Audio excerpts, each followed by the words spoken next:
Crianças, tudo bom? Bom estar com vocês novamente, de volta. Vamos a mais uma aula, resumo de uma aula. E nós vamos falar hoje, nesse resumo, sobre a importância do templo, né? Do tabernáculo, como foi estabelecido, tá bom?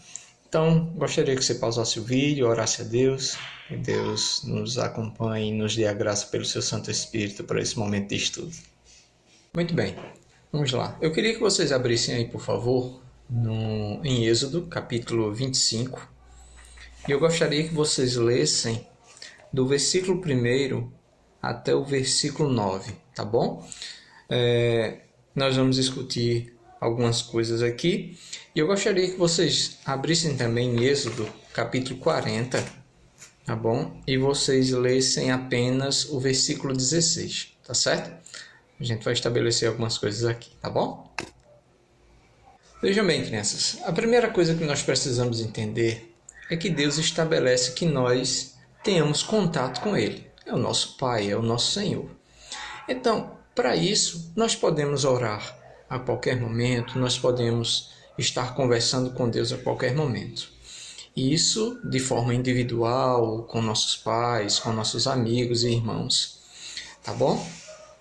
Só que Deus, Ele estabelece um lugar para ser adorado.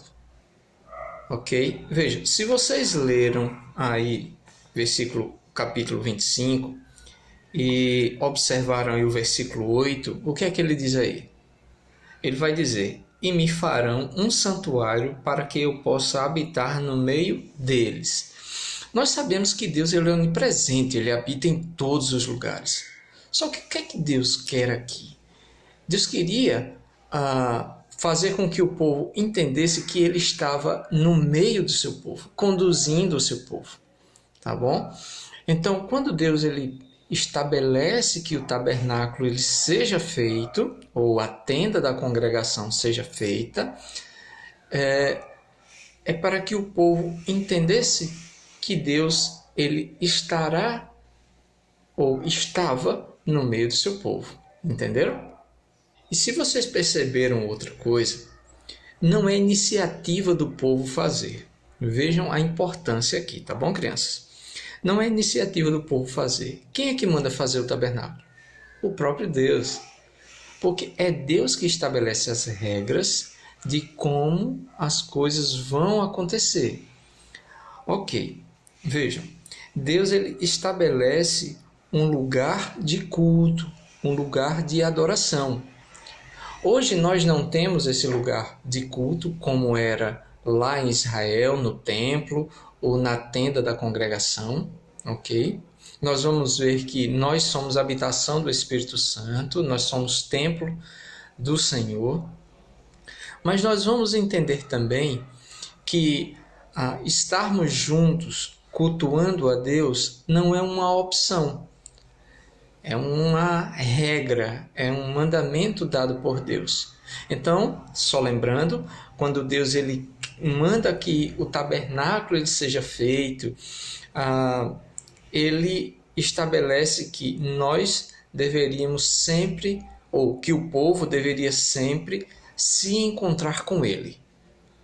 Ele estabelece que a sua presença estaria no meio do seu povo.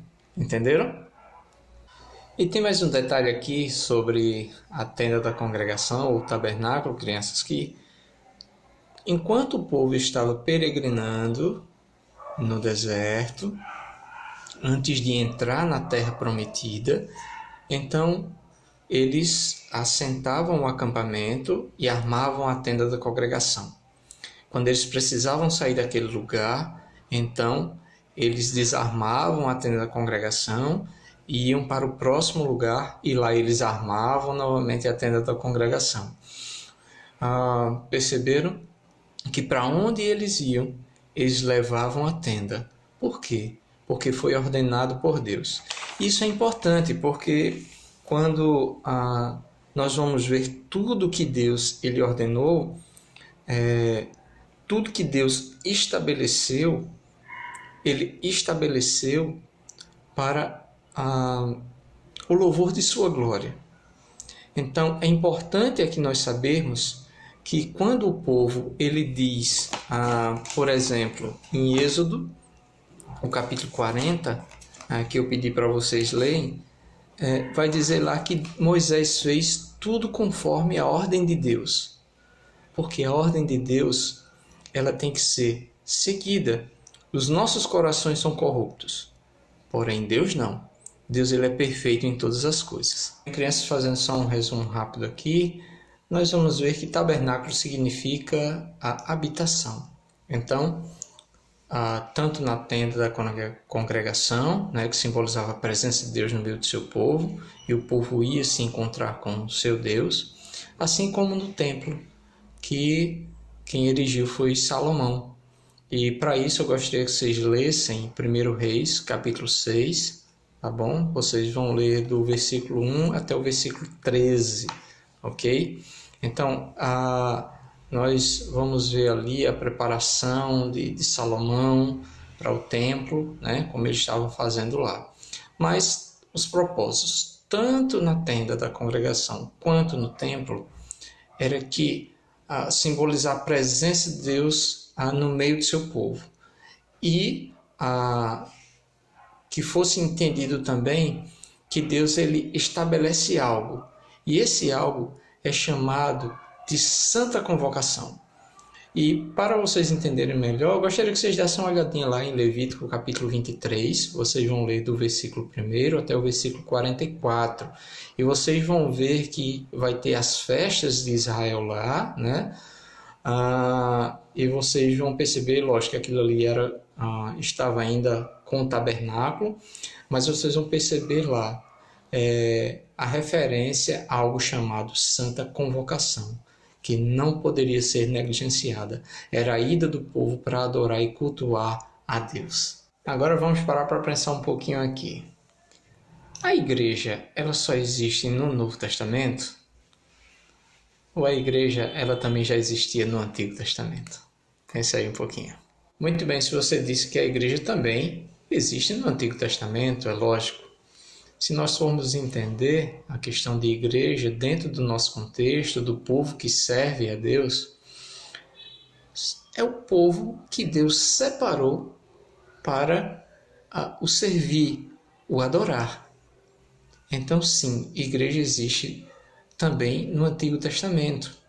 Então, o povo que servia a Deus no Antigo Testamento, ele pode ser muito bem chamado de igreja, que foi tirado da qualidade de pecador, miserável, que não buscava a Deus, que vivia uma vida totalmente contrária a Deus, e foi colocado a serviço de Deus pelo próprio Deus, ok?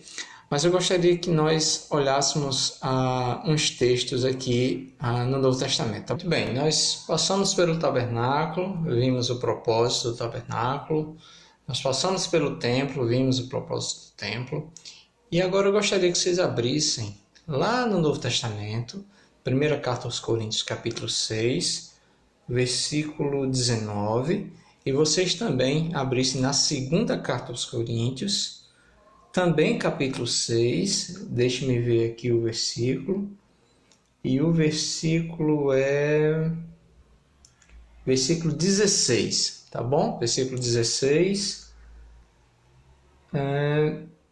e o versículo 17. Bem, crianças, vocês perceberam aí, tanto na primeira carta do apóstolo Paulo como na segunda carta aos Coríntios, que ele vai dizer que nós somos o quê? Nós somos a habitação de Deus. Nós somos santuário de Deus. Então nós vimos no Antigo Testamento, Deus ele se fazia presente no tabernáculo e no templo, e hoje, por conta do sacrifício de Cristo, seu perfeito sacrifício, como sumo sacerdote, ele nos garante a graça de sermos habitação do próprio Deus. Hoje nós somos templo e morada de Deus.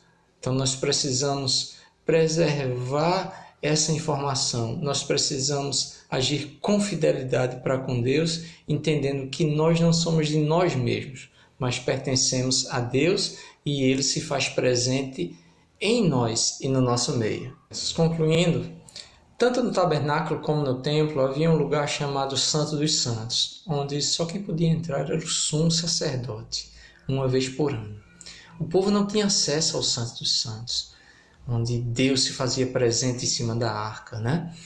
Então, Jesus Cristo, como nosso sumo sacerdote, ele entra de uma vez por todas no Santo dos Santos, oferecendo ele mesmo como sacrifício eterno e perfeito, e nos garante acesso a esse lugar santo, acesso a Deus, né? Então, somos felizes por isso.